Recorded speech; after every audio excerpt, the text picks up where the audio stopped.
हे guys welcome to my blog. अनि मैले चाहिँ धेरै पछि मिनी ब्लग बनाइराखेको छु। अनि त्यसै गरी यहाँ माथि चाहिँ हाम्रो दिदी हुनुहुन्छ चामल, उहाँले चाहिँ उयो गर्नुहुँदैछ भने। अनि यहाँ चाहिँ हाम्रो भाइहरू छ। अनि यो चाहिँ मेरो चिटिकाको घर। अनि यो चाहिँ हाम्रो उर्लाबारी जाने ठाउँ, लेटाङ जाने ठाउँ, रमिते जाने ठाउँ। अनि त्यसै गरी यता उभो।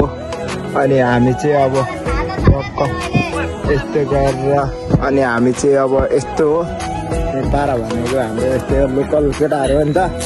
आइफोन भेट्यो भने चाहिँ फेरि म भिडियो बनाउनु चाहिँ साँच्ची भनेको 100मा 100, 200मा 200, 400मा 400 भने जस्तो हुन्छ नि। कन्फिडेन्सको साथ हामीले के म ब्लग त्यही हो। अनि यो चाहिँ मेरो मैले भात पकाउनुको लागि दमकबाट बोलाएको छु आज। म गाउँमा छु नि त।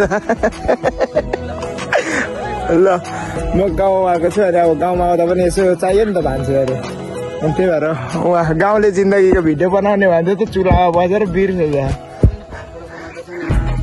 हामीले चाहिँ के आइसमाले के नबोल्न भेट चाहिँ भेटमा लु उब्रेर भेट। ए त्यो त भेट घिन लाग्दैन भन्दै थियो क्या साथीहरू।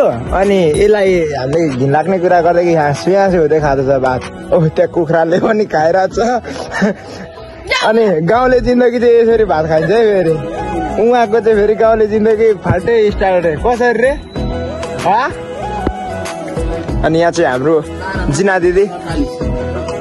ओ जिना दिदी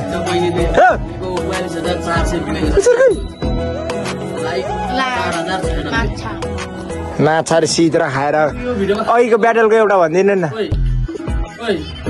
आँखा छेउमा टाटा बस्ला भन्ने।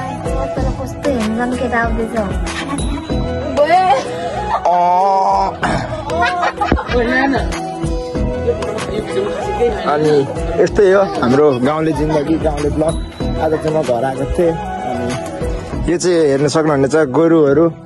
अनि साँच्ची मैले एउटा कुरा थाहा पाएको नि जिनाजी, हाम्रो होइन सबै अब रिलेसनमा हुनेहरूले होइन कस्तो भने होइन अब रिलेसनमा हुइन्जालखेरि त्यो स्याट भिडियोहरू पोस्ट गर्दैन नि। जब मैले अब उसले छोडो या केही भयो नि त्यहाँबाट चाहिँ किन मान्छेहरूले त्यो उयो सम्झिन्छ बाबुआमालाई किन सम्झिन्छ तिनीहरू? ब्रेकअप भइसकेपछि नि ब्रेकअप भइसकेपछि नि सबैले सबभन्दा प्यारो मेरो आमा हो रे, बाउ हो रे, त्यो निपानीहरूको के नाटक हो त्यो?